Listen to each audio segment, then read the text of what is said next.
Hello,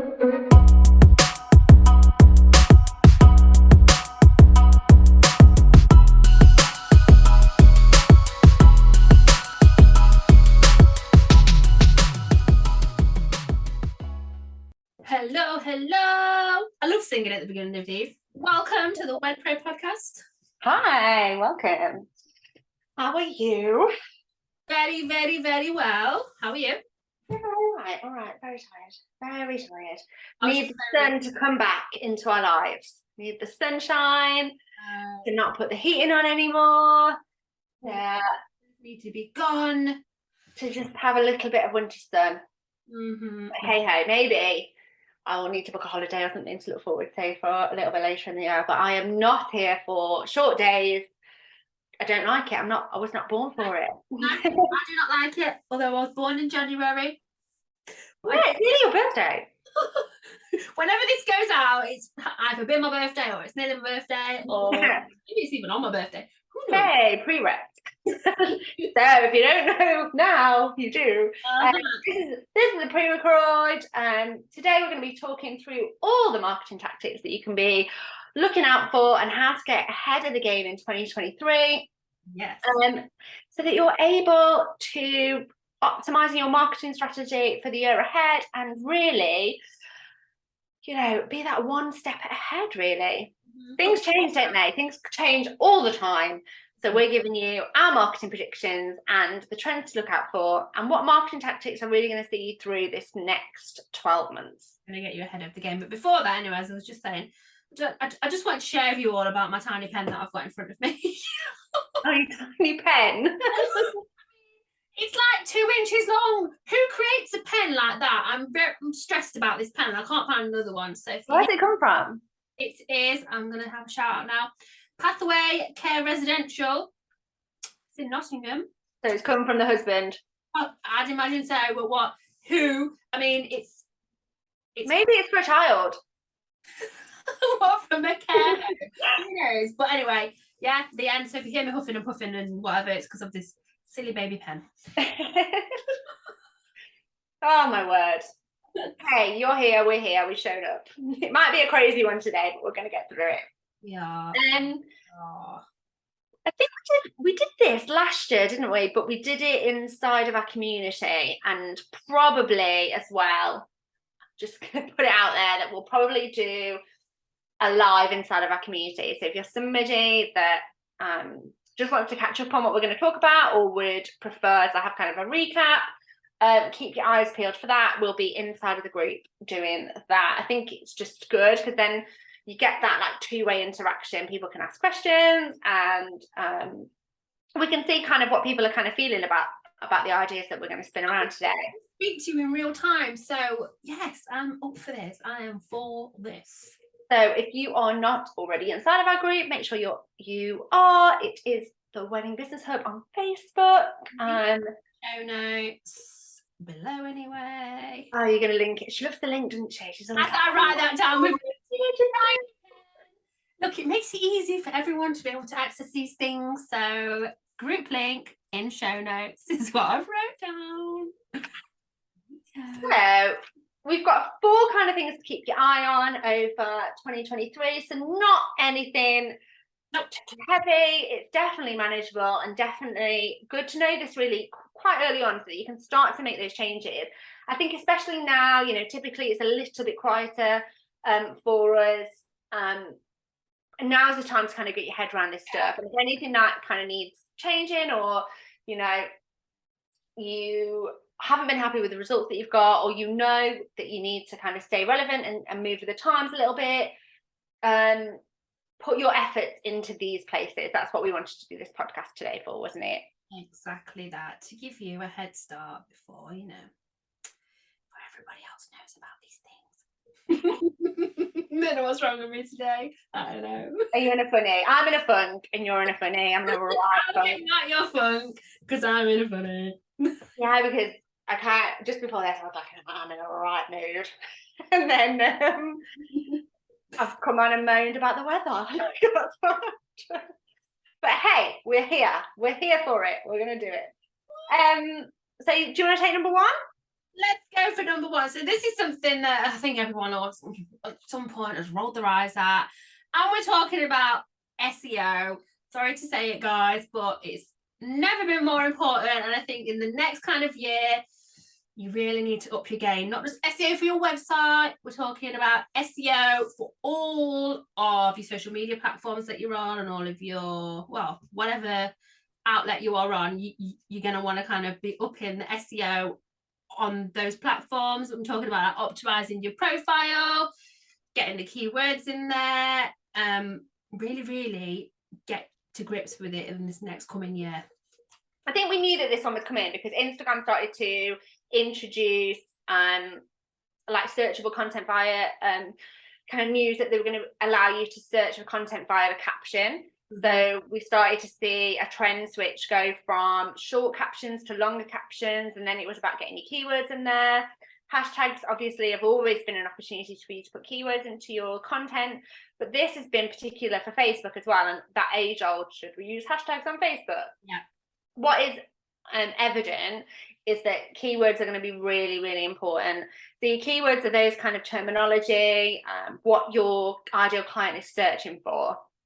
And just worth saying for anybody that doesn't already know, typically the only places that are searchable on your Instagram profile were the hashtags that you were using, which is really important that you should have a good hashtag strategy for your business. We've got a hashtag directory out, just a good shout for a little plug there, which has got all of the hashtags.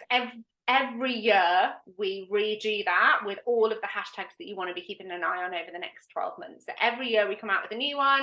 We research those to death, don't we? And got new categories and even more hashtags than ever before.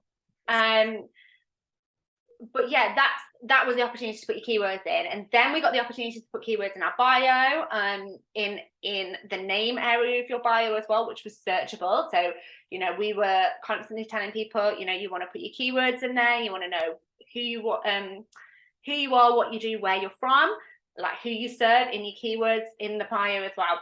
But what is becoming evident is not just on Instagram, but on Facebook, on TikTok as well, is that those key search terms and SEO optimizing for searchable content is more important than ever before. And Pinterest, although Pinterest isn't a social media, it's worth mentioning.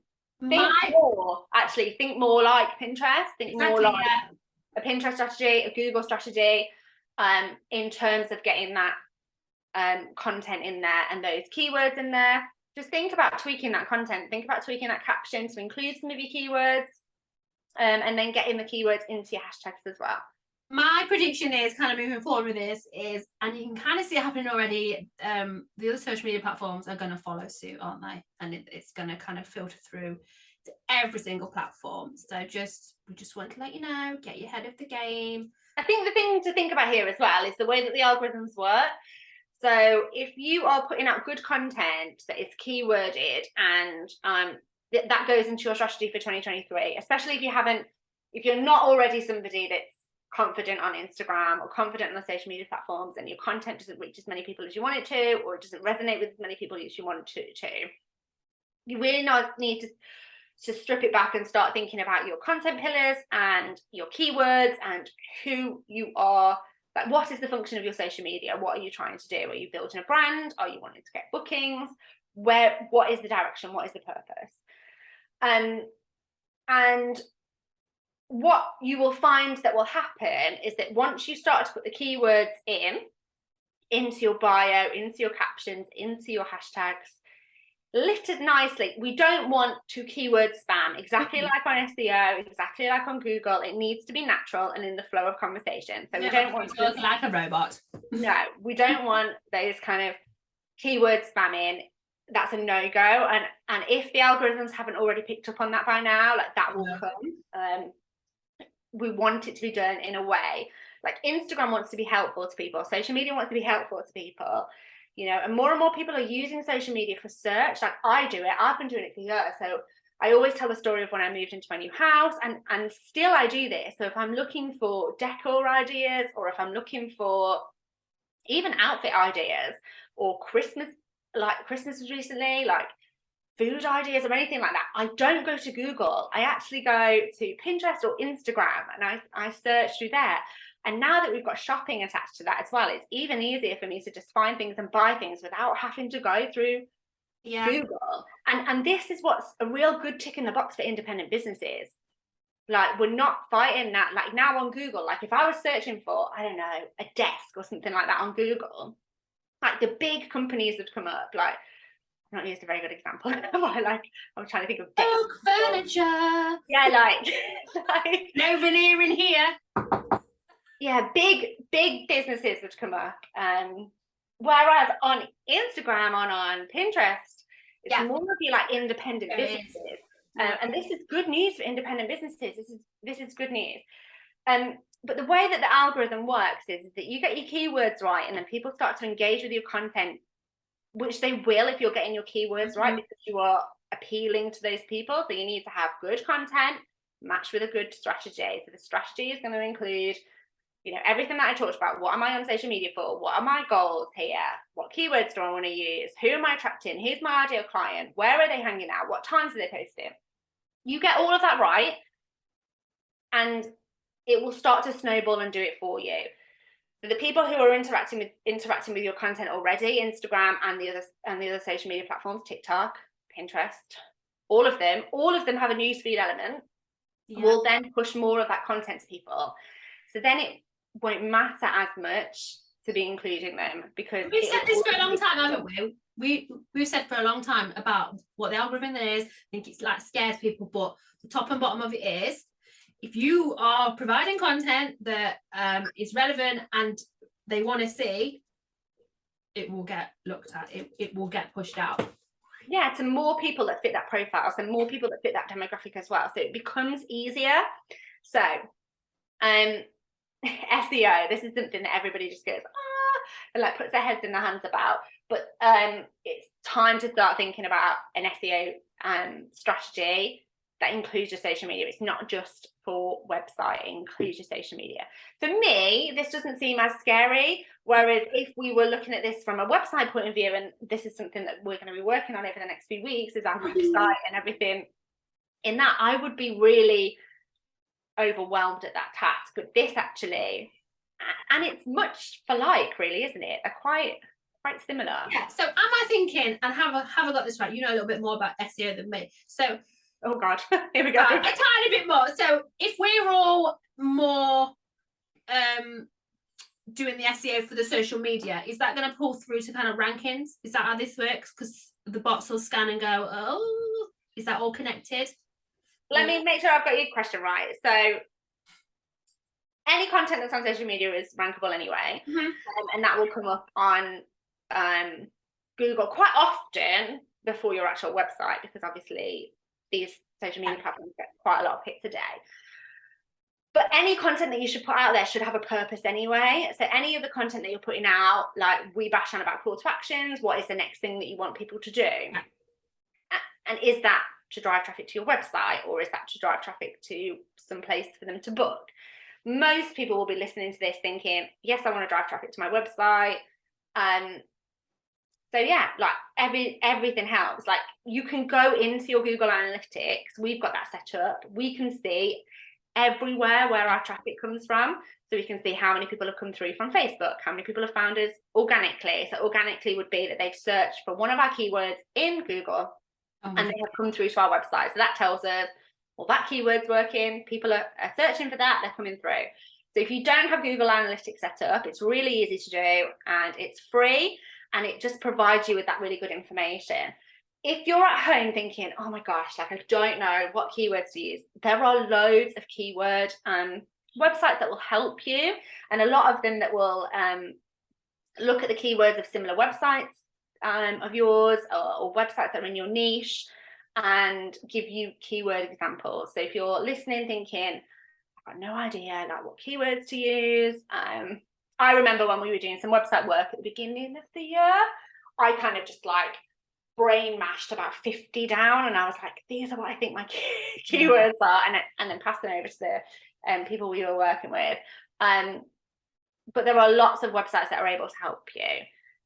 The more specific with your keywords as well, the better quality of people that you'll get, so that you'll get less people. Yeah. So think about the pond, and, you know, less people in the pond that you're kind of trying to fight off, less of the businesses, less noise, but more people who are interested in that service. So it's really good practice anyway in business to go over your keywords, ensure that they're still relevant, ensure that they are working. And with SEO, unfortunately, it's not a one and done exercise, is it? It's something that just has to keep being done. But the good thing about social media, like we said, and some platforms like that, Pinterest is really good for this, is that it can provide that sort of evergreen content, so that content that doesn't lapse. So for example, like an Instagram story would lapse. An Instagram post might be optimal for sort of like 1 to 2 days. So if we post something on Instagram, we're probably going to get likes for about 1 to 2 days, probably going to get engagement, and then the feed has moved too fast, people are on to the next thing. But with evergreen content, such as blogs, Pinterest posts, anything with kind of keyword rich content in there, it's more evergreen. People can come across it at any time. So start thinking about that, and it will be interesting to see actually whether the content will be a little bit more evergreen going forward if we're using this sort of approach. Well, that's the first thing ticked off, and it wasn't so scary, was it? The word SEO, you know, we got through it, didn't we, guys? We got through it. So the next thing we're going to talk about is another one of those things where we know it's important, but we don't really know what we're doing with it, and that's TikTok. TikTok, we already know, like, everybody's going on about it. We bang on about it. You should be on TikTok. Blah, blah, blah, blah, blah. But no, I'm seriously, this next coming year, it's gonna really, really kind of blow up, and you want to be kind of getting to grips with it before anybody else, because I think that's the thing about TikTok at the minute, isn't there? Is that there isn't so much competition. No. So it's one of those ones that it's up and coming. We've probably been hearing about TikTok for at least 4 years, I would say. And then probably intentionally and like really honed down the last sort of 2 years. But there's now like over 40% of people on TikTok are over 30. So, you know, before we were kind of seeing it as like a teenage sort of app with content for teenagers. Now we're finding that over 40% of people in the over 30 category, which is pretty prime for our industry, are on TikTok. And what's great about that actually is, you know, TikTok is a creative platform, and we are in one of the most creative industries that we could be. So, you know, we need to marry those two things together. Sorry for the pun, but you really, really do. If you haven't already got a TikTok account set up, go ahead after this pod, and get one set up, and at least, you know, start dipping your toe. You don't have to go in full bore 100% all of the time. And I would actually like to get somebody to come and do a TikTok pod with us, so we can kind of learn along the way. But like, get your head out of the sand and get on TikTok. It's not for teens anymore. You really, really should be using it for your business, for marketing purposes, because it's a great one for organic reach. I know that you can get ads on TikTok, but, you know, organically you can do amazing things. I think the exciting thing about TikTok that we don't get on the other platforms is that there's a real opportunity now for you to stand out by making content that is relevant for that over 30 market. Yeah. So that bracket, if your ideal client is sitting in that bracket, and I imagine a lot of people listening will be, there's a real opportunity for you to be standing out in that niche and dominating that space, which you cannot get on Instagram, you cannot get on Facebook. Like, it's too saturated. So there's an opportunity there which doesn't come around that often. No, it doesn't. For you to be standing out and by making content that is relevant and engaging to that audience. Yeah. It works like Instagram as well, by like pushing out content that is relevant and interesting to that user, so it learns what the user likes, it learns what it is engaging with, what it's liking, and then it pushes out more content like that to them. And I know this because, for example, when I got my puppy, I was looking at on TikTok so many German Shepherd little TikTok videos. And that's all I get now. Literally dog, dog, dog, cute German, just constantly. So it's literally gone, hey, this viewer's loving these videos of German Shepherds, and then they've shoved 1,000 more in my face. So yeah, it is great, like to flip that on its head and look at it from a marketing perspective. yeah. Exactly. And this goes to show what we said with the first bullet point that we mentioned and the first tip that we gave and tactic to look out for 2023. But more and more people are using TikTok like a search engine now. So like they're searching in TikTok for what they would usually search in Google for. Like German Shepherd cookies. I don't use TikTok No. as a user, but my kids do. Like, and it would be interesting to see actually what they are searching for. From a marketing perspective, yes, we know don't know everything about it, but we know bits about it. We get by on it for sure. And we're looking at it from more like a marketing algorithm use rather than a user. So I don't have loads of stories about I've bought this from there, I've bought that from there, like I will have from Instagram, for example. But we know that more and more people are using it like a search engine. And the thing about it that is good and just backs up our first point really is as well, is that they're increasing the characters and the captions, aren't they? Which is making us just reconfirm that first point. Yeah, that definitely. It's going to be about searchable terms in there. It's going to be about getting your keywords in there. It's going to be about that long form content rather than that short form content, and short form captions in there as well. And another great thing that's happening, like inside of gossip here on TikTok, they are going to be bringing out geotagging. Now, some people might already have it, but it will be coming out kind of across the board. And they're going to be bringing out a local feed, which is like insane news for us in the industry, because this is good. I imagine this is going to be more like shop it, like yeah. a way to I shop bet they'll bring it locally. out and then change it into like a shopping kind of thing.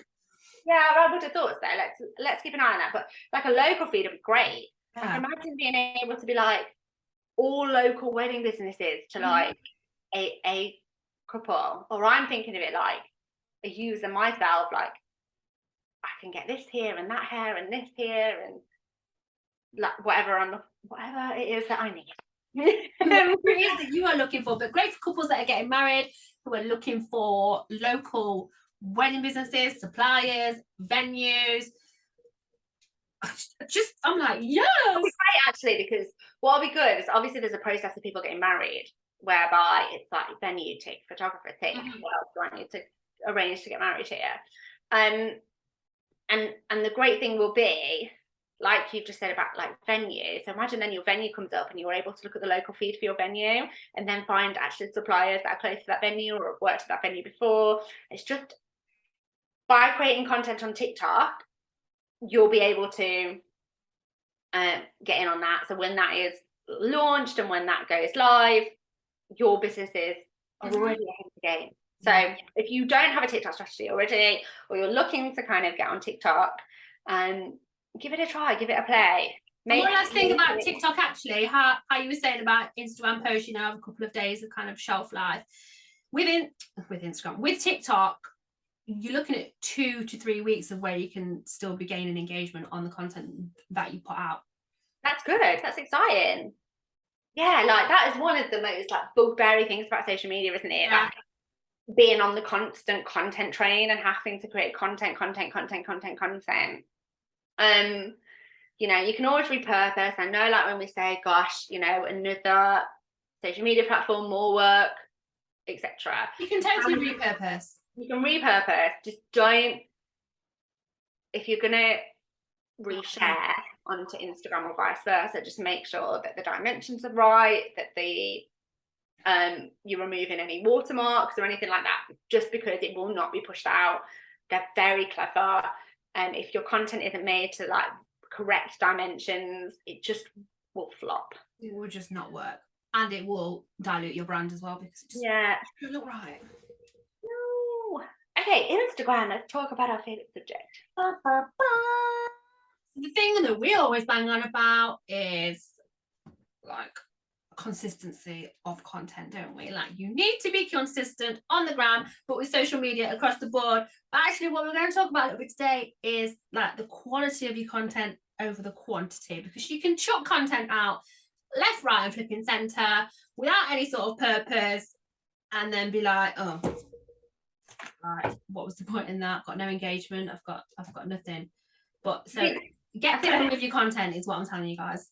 I think the thing here really is to like get that strategy sorted. Yeah. And if you don't have a social media strategy and you want to put one together, and you don't want to work with a social media strategist because it's out of your budget, or you don't have the budget to hire a social media manager, for example, you can put one together quite easily.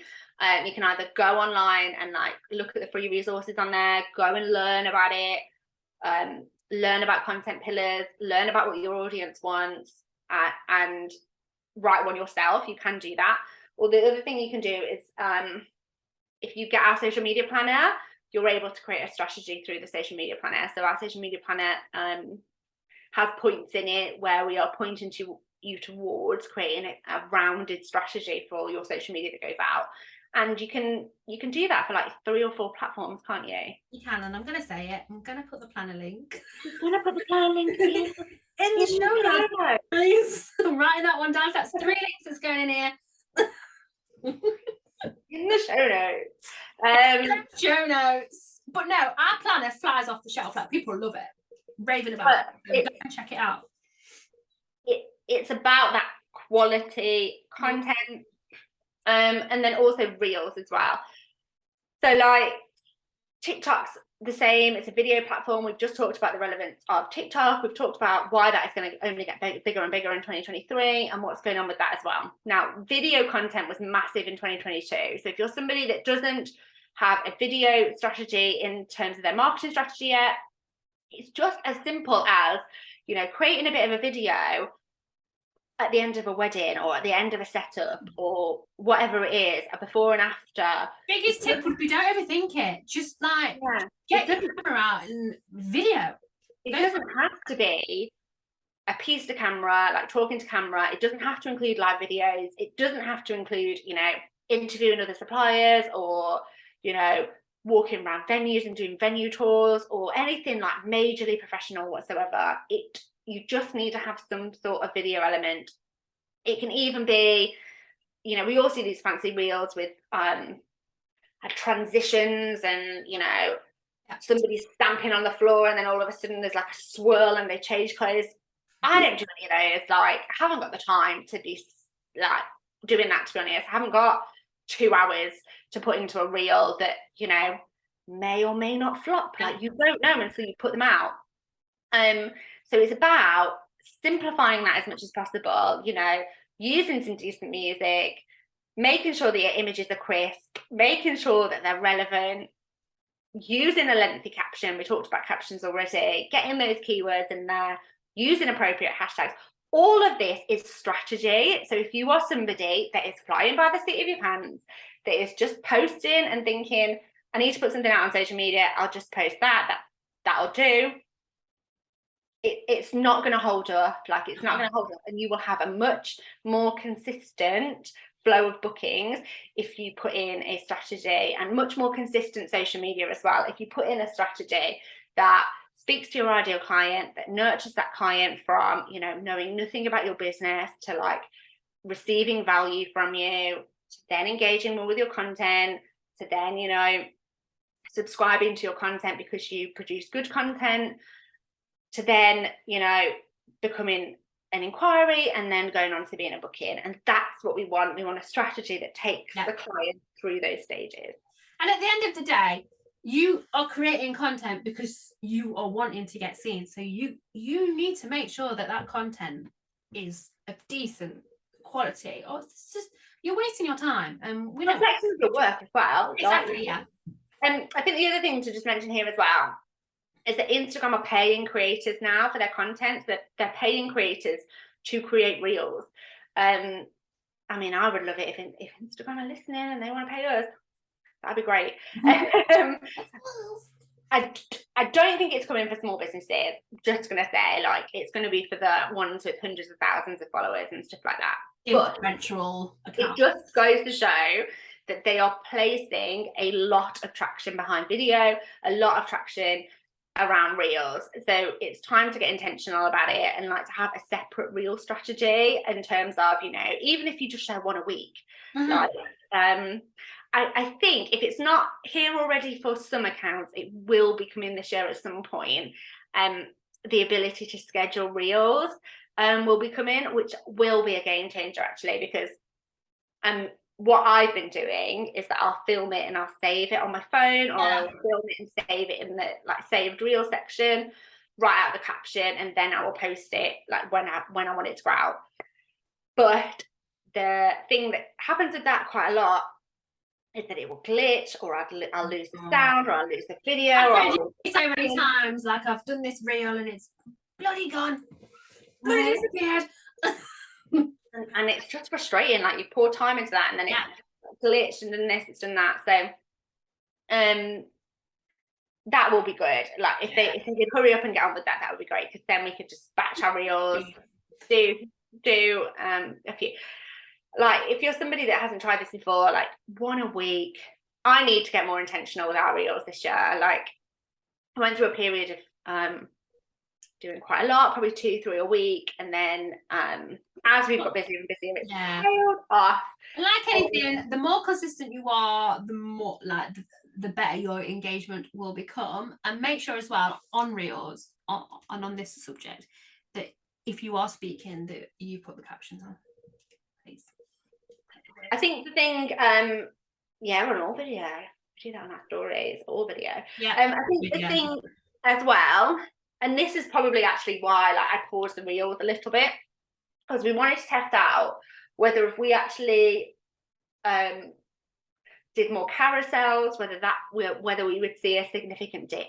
Reels are great at reaching new audiences, and then your other content is good at converting them. Yeah. Which is why it's really important that you've got your social media strategy right. And I know I keep harking on about that, but that is so that you are reaching the right clients. Like we don't want to be, there's no point your reel going viral, there's no point your content going viral if it's reaching people in America and you don't serve America. You cannot, be at those weddings. Like there is no point. So this is why it is important that your keywords are right, that your bio is set up correctly, that your whichever platform you are on, that your social media strategy for that platform is reaching your ideal client. If you took a cross section of your followers, the people that are engaging, the people that are viewing your stuff, what are you going to see? Are they going to be your ideal client? Yeah, and they need to be, otherwise there's no point. There is no point. There's no point reaching 100,000 people if they're all on the other side of the world and you cannot serve them anyway. It's good for like vanity metrics, and it's good to be like, whoa, I've gone viral, fantastic. But there's no point if it's not going to turn into something. It needs to turn into something for you, turn into money, turn into profit. So don't get lost in the viral. No, we need you to kind of go back a step, think about target market. Am I reaching my target market? What are the reels they want to see? What are the videos they want to see? Are my keywords right? If I could have £1 for every time I said keyword in this. Keywords. Am I reaching my ideal client? And breaking that down on my content pillars, right? Breaking that down to ensure that you are reaching the right people. Because we are not in business to just do things for no reason. Like we've all got limited time in the day to be getting on with like the 1 million things we need to be doing. So we need to be like, the stuff that we are doing, it's intentional. It's going to be getting us bookings. It's going to be increasing our brand awareness or nurturing people that follow us already into clients, or it's going to be attracting new clients that we can serve, not clients on the other side of the world. And it needs to be like doing one of those functions. Otherwise, what is the point? What is the point? And the fact that you spoke about, there's only so much time in the day, that segues nicely on to kind of the next thing that we're going to talk about, because wouldn't it be nice, to get your clients booking on a bit of autopilot? So we're talking about here is email marketing, and it's another one of those scary ones on the surface, but it doesn't actually have to be that scary. Once you've broken it down into what it is, what's its purpose, how you do it, it is a great thing for you to have put into your business that's gonna, build that know, like, and trust, and then get not people, but couples booking in your emails. Why would you not want that? The best thing about email marketing is there's less competition. Exactly. And then the second really good thing about email marketing is these people have opted in to hear from you. So they're warm already. They've heard about you already. Either they've come across you from Google or Facebook, or they've met you at a wedding fair. They've got some sort of touch point with your business. And what we want to do with email marketing is, and why it's important to kind of think about integrating this into your business, is if you're having traffic hit your website and then leave, you're not in control. Mm-hmm. Like, they've gone. You know nothing about that person. You don't know when they're getting married. You don't know any details about that person, and they've gone. Whereby if you can get their email address and they opt in to hear from you, they're interested in hearing from you, and the control shifts and you get more control. You can then reach out to that client, you can have a conversation with them, you can nurture them, whether you do that on autopilot or whether you do that on, there are plenty of people that I know that still prefer to pick up the phone and have sales calls on the phone. However you do it, by getting people to leave their details, that control shifts to you, and you're able to, find out when their date is. Now, it might be that they're not getting married for 4 years. However, that you don't know that if you don't know that. So if you have a process on your website whereby you are capturing information and feeding that into an email marketing list or a CRM, you're able to kind of diarize like who you need to contact when, what emails you need to send when, who you need to reach out to when. And this seems like a lot of work. However, a lot of our stuff is done on email marketing on autopilot. It nurtures people. We set up a lot of sequences with people in the summer of last year. We worked with 6 businesses. We worked with 6 businesses that didn't have this inside their business, and we created like a lead capture. We created a valuable tool that couples would want from that business to get people to their website and to convert people to leave their details. And then we came up with a nurture sequence of 5 emails that then took that client from look to book across the sequence of emails, didn't we? And we had really good feedback about it. And then we had people that were like, oh my word, people have booked through this, they've come across my freebie, they've come across my lead magnet, and I haven't even had a conversation with them and they've booked. Which we know this works because this is something we've had in our business for a little while. But it just goes to show that it can work for the wedding industry too. Like, a lot of booking comes from know, like, and trust. We know that we need that.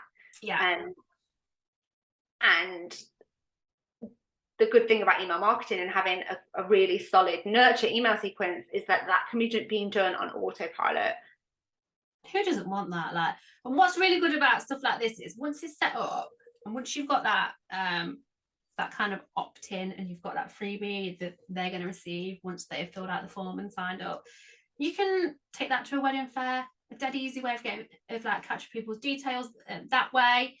Have a little kind of iPad, fill it out, ping, they get the freebie, you get their details, let the nurture begin. It sounds like some sort of dating thing. Like, the best thing about it though is that they're warm already, and that's the best thing about it. Like, they've either come across your website because they're in the research stage of their booking process, their buying process, they're in that research stage, or they've already had a touch point with you via socials or via a wedding fair or recommendation, whatever it is, and then they have chosen to leave their details with you. So you're already like, that pool of people, like, it's smaller and the noise is less. So like on social media, if I can just give you a good example, would be you put your post out. We know that we are vying for attention. We know that when we go on social media or we go on Instagram, we go on Facebook, we very rarely are intentional. Now, I obviously spoke earlier about, you know, sometimes I'll open Pinterest to search for, I don't know, a new desk or whatever it is that I want, or wall paneling or a piece of art. Loves the desk. And that's where it's important to have your keywords, like keywords, keywords, good strategy. Let's get those people who are warm in that way. But generally, when people open their social media, they're being bombarded with messages left, right, and centre from their friends, from their family, from, you know, what their neighbour had for dinner, to, you know, so and so is watching this on Netflix, to ads, to it's a noisy place, right? Plus from other businesses as well. So not just your business, you are vying for attention from that client, from not just their friends, their family, but all of the other photographers and all of the other florists and all of the other 1 million businesses, 1 million billion businesses that are all also posting on social media as well. Whereas we eradicate 99% of that noise inside of an email inbox. Yeah. And like, well, I was just going to say, and that's why it's so important. And you've already got your foot in your door because they have left their details. I think it scares people because it's it feels spammy. Mm-hmm. But these people, like exactly what you said, they've left their details, they want to hear from you. And we're not telling you to spam them at all. It's only spammy if you make it spammy. Yeah, like we're not saying that at all. What we're saying is you want a structure that you walk somebody through, getting to know you, getting to like you, getting to trust you, knowing that you are good at your job, sharing your experience in a really structured way. And we came up with a structured way, didn't we, that we worked with these businesses in the summer about. We'll probably open that back up next summer, won't we? We'll probably look to do that in the summer of this year, where we really looked at like the psychology of the process of clients buying and where they would be in the journey and nurturing that throughout the email sequence, and then putting touch points in or putting things in to back up that trust, putting things in to back up that like and trust. Really getting to know that ideal client for each person. So if you're looking to do this for yourself, that's what you need to be doing. You need to be thinking about, who's my ideal client? What do they want? What do they want to know about me? What stage of the journey are they going to be at? What do they want to know? How can I build up trust? How can I build up expertise and credibility? Yeah. And then how can I nurture that into a sale without being spammy? And that's what you need to be thinking about doing. And I really enjoyed kind of setting them up for people. And it is worth saying as well that probably rewind, probably even a year and a half ago, I knew nothing. Like, you obviously knew like a little bit about email marketing, but I knew nothing about it. And now I'm like fully fledged, love it. Everybody should be doing it. And it's not, like I said, when we started talking about this subject, once it's broken down, it's not as complicated as what may first seem. It's also great for, like, let's move away from like getting bookings for a second. It's also good for when you've got the booking. So usually, like as wedding professionals, we get the booking, and then that client doesn't hear from us for like a really long time until the wedding. And then you'll start to get like contact from the client. Hey, like, you are a makeup artist for the day, aren't you? Or hey, I just want to make sure that like we're still on for such and such. By having like email marketing and segmenting your audience, which is really, really, really easy to do, from, you know, people to nurture and people who have booked, you are able to kind of send out like a monthly or a quarterly newsletter. This is what has been going on in our business. Like, we're really looking forward to a busy summer with X and X and X clients. And it can either be, it can be as complex or as simple as you want it to be. So if I was making it really simple, I would send out a generic newsletter, probably quarterly, maybe a little bit more often, just to kind of say, hey, this is what's been going on in our business. Here's a few blogs that I've written over the last few months if you wanted to check them out. Really looking forward to working on so-and-so's and so-and-so's wedding. Here's a few bits of my work. Really looking forward to catching up with you over the next few weeks or months. and then sign it off. And if I wanted to make it more complex, I would have a full CRM behind that would personalize parts of that email. Yeah. So I would write out a template, and then in that email, it would personalize the couple's name, it would personalize the detail about their wedding, it would personalize like what was the next point of contact I would have for that person, and get that into the email. And that's a little bit more complex, but it is doable. And either way that you do that, you come across so professional. Like, I would have loved that when I was getting married. It's like you said, you book a service and then tumbleweed. It's like nothing, isn't it? Yeah, it's like nothingness. So it would have just been nice, just for mine, just to, you know, have that, oh, okay, yeah, I'm still on their radar. And some wedding planning tips along the way as well would have been incredibly useful to me. Yeah. So hopefully we've given you kind of some direction as to where to like focus your efforts. We're all like, you know, small teams of people with not endless resources and definitely not endless pots of cash to kind of put into our marketing strategies, but hopefully we've given you some tactics to go and to implement in 2023 and some direction for you to be able to focus on over the next few months. As ever, if you need anything, you can get hold of us. You can pop into our Facebook group, the Wedding Business Hub, or you can email us. We'd be happy to help, and we'll look forward to you on the next podcast. Nicest hit. I've ruined that last bit. Why would I do that? I'm going to keep that in. Nice to see you. See you. Bye. Bye.